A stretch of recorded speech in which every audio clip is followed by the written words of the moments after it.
अस्सलाम वालेकुम। हम इमाम शामिल पर बात कर रहे हैं। 19वीं सदी के आगाज में रूसियों को मज़ाहमत देने वाली जमात जो दागिस्तान और चेचनियन में उनके खिलाफ बरसरे पैकार थी, उसका ताल्लुक नक्शबंदी तरीक से था। उसके पहले इमाम मंसूर रूसियों की कैद में 1791 में इंतकाल कर जाते हैं। 1831 की गिमरी की लड़ाई में गाजी मुल्ला भी शहीद हो जाते हैं। गाजी मुल्ला के बाद जिन नक्शबंदी इमाम ने जहाद का परचम उठाया वो इमाम शामिल हैं। इसी गिमरी की लड़ाई में इमाम शामिल का पहला तारुफ रूसी फौजों को होता है। आइए इसका वाकया खुद हम एक रूसी जनरल से सुने जो इसका चश्मदीद गवाह है। गिमरी को फतह करने के बाद ये डोर टू डोर सर्चेज में मसरूफ थे। इसी दौरान जो डिटैचमेंट एक गांव के पास पहुंचती है वो ये देखती है कि मगरिब के धुंधलके में एक बहुत बड़ा वजूद एक दरवाजे के अंदर खड़ा हुआ है। कई रूसी फौजें अपनी राइफलें सीधी करते हैं उस पर फायर करने के लिए, लेकिन अचानक बिजली की तेजी के साथ वो नौजवान एक छलांग मारता है और इस पूरे रूसी कॉलम के ऊपर से होता हुआ इनके पीछे आकर गिरता है और अपनी तलवार निकालकर 3 सिपाहियों को कत्ल कर देता है। चौथा रूसी सिपाही अपनी संगीन इस मुजाहिद के सीने में अंदर तक घुसेड़ देता है, लेकिन उसके बावजूद दर्द के कोई आसार उसके चेहरे पर नमूदार नहीं होते और वो अपने हाथ से उस संगीन को पकड़कर बाहर निकालता है, तलवार से इस चौथे को कत्ल करता है और इससे पहले के दंग रूसी फौजी इसके खिलाफ कोई कार्रवाई करते, इसी तरह बिजली की तेजी से कूदकर जंगलों में गायब हो जाता है। रूसी कॉलम शशदर रह जाता है और इस बात को उनके मिलिट्री जर्नल में नोट किया जाता है कि गैर मामूली सिपाही ने इनके कई सिपाही कत्ल कर दिए। ये जिस मुजाहिद ने रूसियों को इस गैर मामूली तरीके से कत्ल किया और फिर शदीद जख्मी होने के बावजूद फरार होने में भी कामयाब हो गया, ये मुस्तकबिल के इमाम शामिल थे। 1831 में गिमरी की लड़ाई में इमाम शामिल के जाहिर होने और गाजी मुल्ला की शहादत के बाद रूसी ये समझते थे कि अब दागिस्तान में उन्होंने मिलिट्री, उनको यह अंदाजा नहीं था कि आइंदा 30 साल तक ये जंग और चलेगी और कम से कम 5 लाख रूसी फौजी यहां पर जहन्नुम रसीद किए जाएंगे। इमाम शामिल ने 1828 में हज किया था। हज के दौरान उनकी मुलाकात अमीर अब्दुल कादिर से होती है जो नॉर्थ अफ्रीका में फ्रेंच ऑक्यूपेशन के खिलाफ तहरीक मज़ाहमत बर्पा किए हुए होते हैं। यह पहला मौका होता है कि अफ्रीका और चेचनिया के मुजाहिदीन आपस में मिलते हैं और चूंकि दोनों मुजाहिदीन ग्रुप यूरोपियन फोर्सेस के खिलाफ लड़ रहे होते हैं तो आपस में नोट्स भी एक्सचेंज करते हैं, एक दूसरे के तजुर्बे से फायदा उठाते हैं और आपस में एक दूसरे को दुआएं भी देते हैं। इमाम शामिल और अमीर अब्दुल कादिर के जंगी महाज आपस में 3000 मील दूर होते हैं।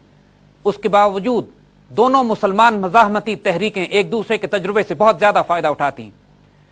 इमाम शामिल की सबसे बड़ी दिक्कत यह थी कि मुसलमानों के पास कोई आर्टिलरी और कोई ऐसे हथियार नहीं थे कि रशियन एडवांसेस को रोका जा सकता। मुजाहिदीन तो तेज पहाड़ों पर हरकत कर सकते थे, लेकिन औरतें और बच्चे फंस जाते थे और इसी तरह मुसलमानों के जो गांव थे वो रशियन आर्टिलरी की जद में हुआ करते थे, जिसके नतीजे में मुसलमानों को ऊपर पहाड़ों पर चढ़ना पड़ता था और गो के मुसलमान उसमें सरवाइव तो कर सकते थे लेकिन उनकी मुश्किलात में बहुत ज्यादा इजाफा हो जाता। आइए अब इमाम के जंगी मार्कों की बात करते हैं। 1839 में अखुलगू के मकाम पर एक शानदार मार्का लड़ा जाता है। उसका महले वकू कुछ इस तरह का होता है कि यह गांव एक पहाड़ी की चोटी पर होता है जिसके 3 तरफ गहरी खाइयां होती हैं। ऊपर चढ़ने का सिर्फ एक तारीक रास्ता होता है कि जो चट्टानों के बीच में से होता हुआ इंतहाई तंग, दुश्वार गुजार और पथरीला। ऐसे मकाम पर यह गांव आबाद किया गया था कि वहां पर शायद शाहीन भी अपना घोंसला ना बनाए, लेकिन वहां पर 10,000 से ज्यादा मुजाहिदीन, औरतें, बच्चे और रेफ्यूजीज पूरे इलाके में रूसियों के जुल्म और सितम से पनाह लेने के लिए जमा हो गए थे। रूसियों ने उस पहाड़ी को घेर लिया और अब इमाम के पास और कोई रास्ता नहीं था सिवाय इसके एक लास्ट स्टैंड इस पहाड़ी की चोटी पर बनाया जाए। मुश्किलात में इजाफा करने के लिए उसकी ज्योग्राफिक लोकेशन उस गांव की कुछ इस तरह की भी थी कि बजाते खुद पहाड़ी की चोटी के ऊपर एक बहुत गहरी खाई थी जिससे यह गांव भी 2 हिस्सों में तकसीम हो जाता था और 2 हिस्सों के दरमियान लकड़ी के फट्टे रखकर एक पुल बनाया जाता था जिससे गांव वाले एक तरफ से दूसरी तरफ आया करते थे। यह आइडियल डिफेंसिव पोजीशन थी। रूसियों के लिए यहां तक आर्टिलरी फायर पहुंचाना तो आसान था, लेकिन इसके बाद इसको कैप्चर करने के लिए इन्फेंट्री कॉलम्स को ऊपर भेजना एक नामुमकिन टास्क था। नक्शबंदी फौज की तकसीम कुछ इस तरह हुआ करती थी कि 5-500 के दस्तों में वो तकसीम होती थी और हर दस्ते के अमीर को नायब कहा जाता था। ये नायब रूसियों के लिए एक मुहिम्मा थे। इस कदर फैनेटिकल लॉयल्टी, इस कदर जांफरोशी, इस कदर जांबाज मुजाहिद हुआ करते थे कि 30 साल की जंग में एक भी नायब जिंदा गिरफ्तार नहीं होता है। इन नायबों की फौज इमाम शामिल के साथ उखुलगू के कस्बे में उसकी चोटी पर लास्ट स्टैंड बनाती है। औरतें और बच्चों को पीछे गारों में कर दिया जाता है और ऐसे महले वकू पर कि जहां 3 तरफ गहरी खाई हो और खुद गांव बताते खुद बीच में से तकसीम हुआ वो गहरी खाई से, और सिर्फ एक तंग रास्ता हो ऊपर पहुंचने का, यहां पर आखिरी लड़ाई शुरू होती है। इमाम शामिल की नक्शबंदी फौज में मुख्तलिफ किस्म के जंगी तराने राइज थे। उन तरानों को मुख्तलिफ मौकों पर पूरी कौम मिलकर पढ़ती और उससे उसके मूड का अंदाजा होता था। उखुलगू पर हमले से एक रात कबल सारी रात वो जंगी तराना पढ़ा जाता रहा जो मौत से पहले मुजाहिदीन पढ़ते हैं। इस बात से रूसियों को अंदाजा हो गया था कि आइंदा आने वाले वक्तों में खूंरेज जंग होगी, क्योंकि मुजाहिदीन अब मौत पर बैत कर चुके थे। सुबह होते ही रशियन आर्टिलरी उखुलगू पर बम्बार्डमेंट शुरू करती है और गांव की दरो दीवार तबाह कर दिए जाते हैं। गांव को सॉफन अप करने के बाद जब रशियन अपने इन्फेंट्री कॉलम ऊपर भेजते हैं, निकलते हैं और उनको कत्ल कर देते हैं। इस कदर खूंरेजी होती है कि तमाम दिन की लड़ाई के बावजूद रशियन एक कदम ऊपर नहीं चढ़ सकते। इस बात के बावजूद कि इमाम अपने पूरे कबीले और फौज के साथ मुहासरे में आ चुके होते हैं और उनके पास कोई सप्लाई का रास्ता नहीं होता, कोई हथियार डालने पर आमादा नहीं था। रूसियों ने तवील अरसा कोशिश की कि बम्बार्डमेंट के जरिए, निगोशिएशंस के जरिए किसी तरह मुजाहिदीन को राजी कर लिया जाए कि हथियार डाल दें, लेकिन जब यह मुमकिन नहीं हुआ तो तंग आकर 300-600 सोल्जर्स के कॉलम ऊपर रवाना किए गए। एक कॉलम फ्रंटल अटैक करता है, दूसरे को रस्सियों और सीढ़ियों के जरिए उन शेयर क्लिफ के जरिए ऊपर रवाना किया जाता है कि जो महाफिज थी उस किले की, और तीसरा कॉलम एक और रास्ते से इन्हीं चट्टानों पे से ऊपर जाता हुआ रास्ता बनाने की कोशिश करता है। पहले 600 सोल्जर्स के कॉलम को तो मुजाहिदीन इस तरह काट के फेंकते हैं कि उसके पास एक शख्स भी वापस नहीं निकलता। दूसरा कॉलम भी रास्ते ही में फंसकर मारा जाता है और तीसरा कॉलम ऐसे रास्ते पर जा निकलता है कि जहां पर चेचन औरतें और बच्चे गारों में छुपे हुए थे। उन औरतों और बच्चों ने इतनी शदीद मज़ाहमत की कि 10-10 साल के बच्चे अपने दोनों हाथों में खंजर लेकर निकलते और रूसी फौजियों को कत्ल करते जाते थे। इस शदीद लड़ाई के बाद यह कॉलम भी मजबूर हो गया कि वापस नीचे उतर आए। रूसियों का यह हमला भी नाकाम होता है। रूसी जनरल ये देख चुके थे कि आर्टिलरी बम्बार्डमेंट और फ्रंटल असॉल्ट के बावजूद उखुलगू का गांव अब किसी सूरत में फतह नहीं किया जा सकता। वो धोखे से इमाम से पीस टर्म्स की बात करते हैं। इमाम ये देख चुके होते हैं कि उनकी फौज तकरीबन शहीद हो चुकी है। कई हजार मुहाजिरीन जो पनाह लेकर उखुलगू के गांव में आते हैं, उनमें अक्सरियत शहीद हो चुकी।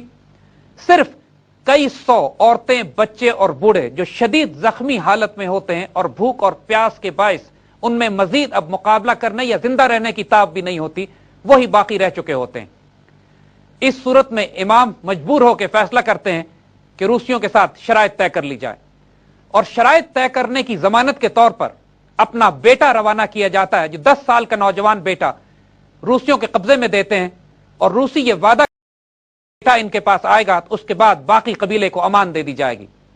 लेकिन अपने मुआहदे की खिलाफ वर्जी करते हुए इस बच्चे को रूसी पीटर्सबर्ग की तरफ रवाना करते हैं और फौरन ही दोबारा बम्बार्डमेंट शुरू हो जाती है। यह बच्चा जो इमाम शामिल का रूसी वरगला के अगवा करके रूस ले गए थे, कई बरस बाद इमाम हासिल करते हैं, और वो भी इस तरह कि उन्होंने जॉर्जिया के कुछ शहजादों को अगवा किया और उनके बदले अपने इस बेटे को वापस रैंसम किया। लेकिन रूसियों ने मुस्तकबिल की तैयारी में इस नौजवान पर इतना काम किया कि इसको रूसी फौज में लेफ्टिनेंट बना दिया। और जब यह बच्चा दोबारा यरगमाली से रिहा होकर इमाम के पास आता है तो इमाम के लिए एक गैर फर्द होता है। इमाम को इससे शदीद मोहब्बत थी और वो इस पर तवील अरसा काम करते हैं इसको दोबारा मुसलमान करने के लिए। अखूलगू के महाज पर इमाम के बेटे को अगवा करने और अहद शिकनी के बाद रूसी एक दफा फिर आर्टिलरी से गांव पर फायर शुरू करते हैं, लेकिन अगले दिन आर्टिलरी बैराजेस के खत्म होने के बाद जब रशियन इन्फेंट्री एक दफा फिर असॉल्ट करती है तब पूरा गांव उनको खाली मिलता है। वो हैरान हो जाते हैं कि रात की तारीकी में तमाम मुजाहिदीन किसी तरह फरार हो जाते हैं। रूसी जनरल बाद में रिपोर्ट करते हैं कि हमें उस गांव की खाइयों में, गारों में सिर्फ 900 जख्मी औरतें, बच्चे और बूढ़े मिलते हैं, और उनका हाल भी यह होता है कि कोई एक भी गिरफ्तारी देने पर तैयार नहीं होता। आखिरी लम्हे तक मजाहमत होती है और शदीद लड़ाई के बाद रूसी बमुश्किल चंद लोगों को जिंदा गिरफ्तार कर पाते हैं। रात की तारीकी में उन खौफनाक पथरीली चट्टानों पर, जहां पर दिन में भी नहीं गुजरा जा सकता, इमाम, उनके मुजाहिदीन और इमाम का खानदान और कई और मुहाजिरीन किस तरह फरार होकर चले जाते हैं, यह तारीख का एक मुअम्मा और एक मौजज़ा है। गिमरी के मकाम पर भी कि जब एक संगीन इमाम के सीने में चली गई थी, वो रूसियों के बीच में से फरार हो गए थे, यह दूसरा मौजज़ाना स्केप था इमाम का और इनके करीबी साथियों का। जब जार को इत्तला पहुंचती है कि खुलगू का गांव फतह हो चुका है तो वो खुशी से नाचने लगता है। रूसियों को यकीन हो चला था कि अब इमाम और उनके तमाम साथी खत्म हो गए और तहरीक मज़ाहमत को दागिस्तान में खत्म किया जा सकता है। एक एक लाश को तलाश किया जाता है, मगर उखुलगू में ना इमाम मिलते हैं, ना उनका कोई नायब, या जो नायब मिलते भी हैं तो वो शहीद होते हैं। अखुलगू के मकाम से इमाम और उनके करीबी साथी फरार होने में कामयाब तो हो जाते हैं, लेकिन बजाते खुद इमाम को इसमें शदीद नुकसान उठाना पड़ता है। आपका एक बेटा तो रूसी पहले ले जा चुके होते हैं और दूसरा बेटा और बीवी इस फरार के दौरान शहीद हो जाते हैं। मुजाहिदीन को शदीद नुकसान लेकिन चंद ही सालों में रीग्रुप करके एक दफा फिर दागिस्तान और चेचनिया पे मुजाहिदीन के स्याह झंडे लहराने लगते हैं।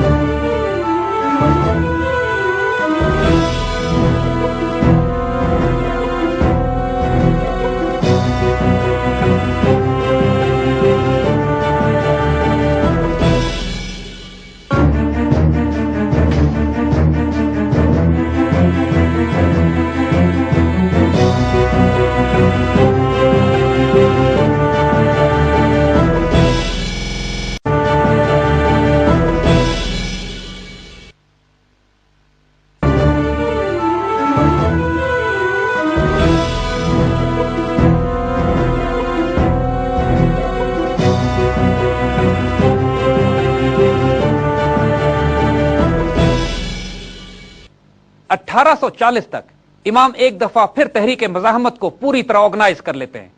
पूरे दागिस्तान और चेचनिया में बैक वक्त सैकड़ों छापामार हमले हर वक्त जारी रहते हैं और हजारों रूसी फौजी मुजाहिदीन के ताक़ुब में जो जंगलों में दाखिल होते हैं उनको बाहर निकलना नसीब नहीं होता। मुजाहिदीन की फौज किसी एक रूसी पोस्ट पर हमला करती और उसके बाद बिजली की तेजी से गायब हो जाती और 24 घंटे बाद 50 मील दूर किसी और पोस्ट पर हमला हो रहा होता था। तारीखदान लिखते हैं कि दुनिया की तारीख में कभी किसी फौज ने उन पहाड़ी इलाकों में इतनी तेज हरकत नहीं की जितनी इमाम शामिल के मुजाहिदीन और गुरिल्ला दस्ते किया करते थे। पूरी दुनिया हैरत से दागिस्तान में होने वाली जंगी मुहिम्मात पर गौर कर रही थी। पहली मर्तबा रैगटैग आर्मी ने एक दुनिया की सुपर पावर को घुटनों पर गिरा दिया था। जो गुरिल्ला जंग यहां लड़ी जा रही थी, इससे पहले तारीख ने इसकी कोई मिसाल नहीं देखी थी, और जो तजुर्बात यहां सीखे जा रहे थे, आइंदा आने वाले तमाम वक्तों में उनसे फायदा उठाया गया। रूसी फौज ने वही टैक्टिक्स जो उसने दागिस्तान में सीखी थी, अफगानिस्तान में भी इस्तेमाल करने की कोशिश की, लेकिन उसकी बदनसीबी कि यह वो वक्त था कि जब रूसी कौम का जवाल शुरू हो चुका। और में भी अफगान मुजाहिदीन ने भी वही टैक्टिक्स इस्तेमाल की जो उनसे पहले दागिस्तान के मुजाहिदीन कर चुके थे, मगर रूसी फौज दागिस्तान में तो कामयाब हो सकी थी, अफगानिस्तान में उसको शिकस्त से दो चार होना पड़ा। इमाम शामिल की जंगी हिकमत अमली और गुरिल्ला वॉर इतनी गैर मामूली थी कि उसका अंदाजा सिर्फ एक और मिसाल से कीजिए। रूसियों ने तंग आकर अपने सबसे बड़े जनरल वॉनस्टॉफ को 10,000 ट्रूप्स के साथ इमाम के मरकज दार्गो पर कब्जा करने के लिए रवाना किया। दार्गो से पहले एक 10 मील का फासला जंगलात में से गुजरता था। रूसी फौज पूरे एतमाद, ओवर कॉन्फिडेंट और इमाम की ताकत का सही अंदाजा नहीं कर सकी और जंगल में दाखिल हो गई। जंगल में उसकी मौत उसका इंतजार कर रही थी।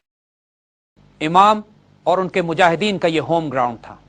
हर दरख्त के पीछे एक मुजाहिद छुपा हुआ, और रूसी फौज पे स्नाइपर्स और गुरिल्लाज ने इस तरह हमले करना शुरू किए कि थोड़े ही अरसे में हाल यह हो गया कि पूरी रूसी फौज के हर सिपाही के पास सिर्फ 60 गोलियां बाकी रह गईं। जनरल वॉन स्टॉफ इतना दहशतजदा हुआ कि उसने अपने आप को स्टील के एक डब्बे में बंद कर लिया, और पूरी फौज बुरी तरह से पहाड़ों और पत्थरों के पीछे बिखर कर रह गई। उसी वक्त बारिश शुरू हो गई और राइफलें और मस्केट्स भी इस्तेमाल के काबिल नहीं रहे। इस डेस्परेट सिचुएशन में इस बुरी तरह रूसियों का कत्लेआम हो रहा था कि मजबूर होकर इनको एक सिपाही पीछे निकालना पड़ा और ग्रोजनी से मदद की दरखास्त करनी पड़ी। इससे पहले कि मदद रूसियों के पास पहुंचती, उनका इतना शदीद नुकसान हो चुका था कि 3 जनरल, 400 के करीब अफसर और 2000 से ज्यादा रूसी सिपाही इस जंगल में काट दिए गए थे। इससे ज्यादा बदतरीन शिकस्त इतने थोड़े अरसे में रूसियों ने इससे पहले कभी नहीं उठाई थी। दार्गो की यह शिकस्त रूसी फौज की इतनी बड़ी हजीमत थी कि आज तक रूसी फौज के जंगी तरानों में दार्गो को इबरत से याद किया जाता है। इमाम शामिल के हाथ से लगाए हुए जख्म अभी तक रूसी फौज अपने सीने पर महसूस करती है। जार पीटर्सबर्ग में गुस्से से पेचोताप खाता रहा और आइंदा 10 साल तक पूरे दागिस्तान और चेचन्या में मुजाहिदीन के स्याह परचम लहराते रहे। 1851 में इस जंग की कमांड रूसी जनरल बेरियाटिंस्की के हवाले की गई। यह एक इंतहाई जालिम शख्स था और उसने एक नई हिकमत अमली डिप्लॉय की, और उसके मुताबिक तमाम शहरी आबादी का बेदरेक कत्लेआम, उनकी खुराक और पानी के जखीरों पर कब्जा करना और तमाम जंगलात को काटना था कि जिनके पीछे मुजाहिदीन छुपकर अपनी जिंदगी गुजारा करते थे। कई लाख अफराद इस बात पर लगाए गए कि दागिस्तान और चेचन्या के जंगलात को काटकर साफ किया जाए। जब आरियां खत्म हो गई तो बारूद लगाकर दरख्तों को गिराया जाने लगा।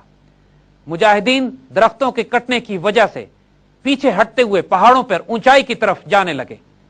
वो इस ऑनस्लॉट को रोकने की सलाहियत नहीं रखते थे और आहिस्ता आहिस्ता दागिस्तान और चेचन्या के इलाके रूसी फौज के कब्जे में जाने लगे जब मुजाहिदीन की पनागाहें कट कट कर खत्म होने लगी। जब सोवियत आर्मी अफगानिस्तान में दाखिल होती है तो यही हिकमत अमली इस्तेमाल करती है जो जनरल बेरियाटिंस्की ने दागिस्तान में इस्तेमाल की थी।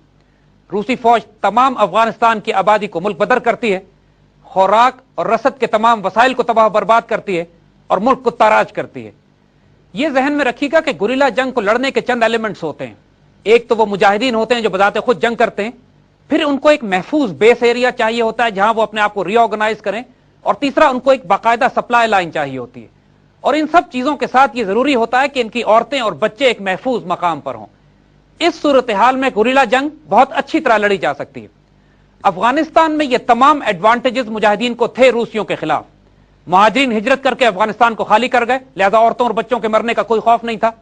पाकिस्तान से सप्लाई लाइन खुली हुई थी, बेस एरियाज पाकिस्तान में थे, और फिर मुजाहिदीन इस काबिल थे कि रूस के साथ एक तवील जंग लड़ सकते। इनमें से कोई भी एडवांटेज इमाम शामिल और उनके कबीले को दागिस्तान और चेचन्या में नहीं मिल सका था। पूरी दुनिया से किसी किस्म की कोई कुमक, सप्लाईज और इमदाद इस इलाके में नहीं पहुंच पा रही थी। शहरी आबादी उन्हीं इलाकों में थी जहां पर जंग हो रही थी और बराह रास्त रूसी तोपों की जद में थी। इस नए जनरल ने आने के बाद जो स्ट्रेटेजी डिप्लॉय की वो बेदरेग कत्लो गारत और तबाही और बर्बादी था। सैकड़ों गांव जला दिए गए, उनके खुराक और गल्ले के तमाम जखीरों को तबाह बर्बाद कर दिया गया, और जब दरख्तों को काटकर बेस एरिया भी मुजाहिदीन का खत्म हो गया तो अब मुजाहिदीन के पास एक डेस्परेट सिचुएशन में और कोई रास्ता नहीं था कि या तो शहादत इख्तियार करें या फिर हथियार डाल दें। 1859 तक यह हाल हो चुका था कि उस दागिस्तान और चेचन्या के लाखों मुसलमान भूख और फाके से मर रहे थे। उनका इकोनॉमिक ब्लॉकेट किया जा चुका था, कोई गांव सलामत नहीं था। इस शदीद सर्दी और मौसम के इलाके में तमाम मुसलमान खुले आसमान पड़े रहते थे। मुजाहिदीन की सप्लाईज खत्म हो चुकी थी, बहुत भारी तादाद में शहीद थे।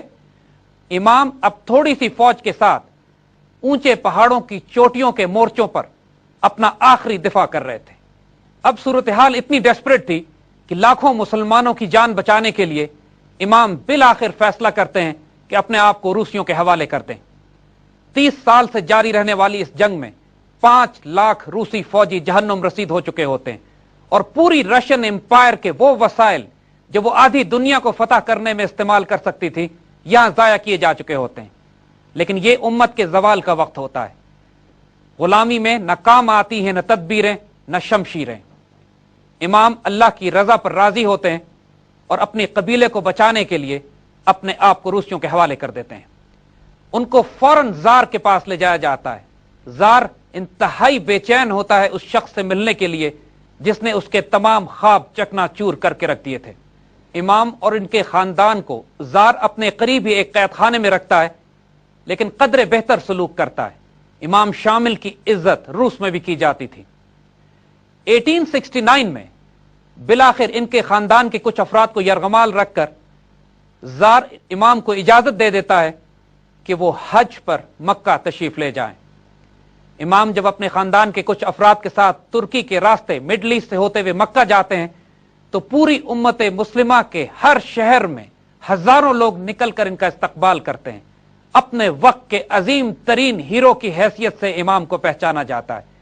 हजारों मुरीद जो कि शिकस्त के बाद पूरी मुस्लिम दुनिया और खिलाफत इस्लामिया में बिखर गए थे वो जमा होते हैं और इमाम इस्तकबाल किया जाता है। तुर्की की खिलाफत भी स्टेट गेस्ट के तौर पर इमाम को इज्जत देती है और इस तरह मक्का पहुंचकर इमाम उम्रा अदा करते हैं। उम्रे के बाद इमाम अपनी फैमिली के साथ हरमैन ही में मुकीम हो जाते हैं। 1871 में जार बिलाखिर इनकी बकिया औलाद को भी हरम जाने की इजाजत दे देता है। इनके बेटे गाजी मोहम्मद जब तवील सफर करके मक्का पहुंचते हैं तो इनको इल्म होता है कि इमाम अपने खानदान के साथ मदीने की जियारत को तशरीफ ले गए। तवाफ के दौरान गाजी मोहम्मद को एक शख्स आके बताता है और ऐलान करता है कि लोगों दुआ करो, आज इमाम शामिल का इंतकाल हो गया। 1926 तक जन्नतुल बकी में इमाम शामिल की कब्र का निशान मिलता था, उसके बाद वो निशान भी मिटा दिए। बेटे तुर्की चले जाते हैं और टर्किश आर्म फोर्सेस में शामिल होकर रूसियों के खिलाफ जंग करते हैं। इमाम शामिल के बाद हजारों की तादाद में चेचन और दागिस्तानी बाशिंदे तुर्की और मिडल ईस्ट की तरफ हिजरत कर जाते हैं। हत्ता के उर्दुन में बहुत बड़ी तादाद में आज भी चेचन्स आबाद हैं जो जाहिरन देखने में अरब लगते हैं लेकिन अपने घर और कबीले में चेचन जबान में गुफ्तगू करते हैं। अफगानिस्तान जिहाद के दौरान जब पूरी अरब दुनिया से मुजाहिदीन पाकिस्तान और अफगानिस्तान पहुंचे थे, इसमें बहुत बड़ी तादाद उन चेचन मुजाहिदीन की भी थी जो उर्दुन से यहां आए थे। आज भी चेचन, दागिस्तानी और तुर्क इमाम शामिल का नाम लेकर अपने बच्चों को कहानियां सुनाते हैं। माएं अपने बच्चों को लोरियां शामिल के नाम पे देती हैं और बच्चों के नाम उस दलेर इमाम के नाम पर रखे जाते हैं। 20 साल तक उम्मत की इज्जत और इमाम शामिल के इंतकाल के बावजूद चेचनिया से तहरीक मज़ाहमत खत्म नहीं होती। रूसी कब्जा तो कर लेते हैं लेकिन उनको इस इलाके को कंट्रोल करने में बहुत शदीद मुश्किलात पेश आती हैं। हत्ता के 1920 में बोल्शेविक रेवोल्यूशन के बाद जब जदीद सोवियत यूनियन का कयाम वजूद में आता है, उस वक्त चेचनिया को एक आजाद इलाके के हैसियत से नीम खुद मुख्तारी दी जाती है।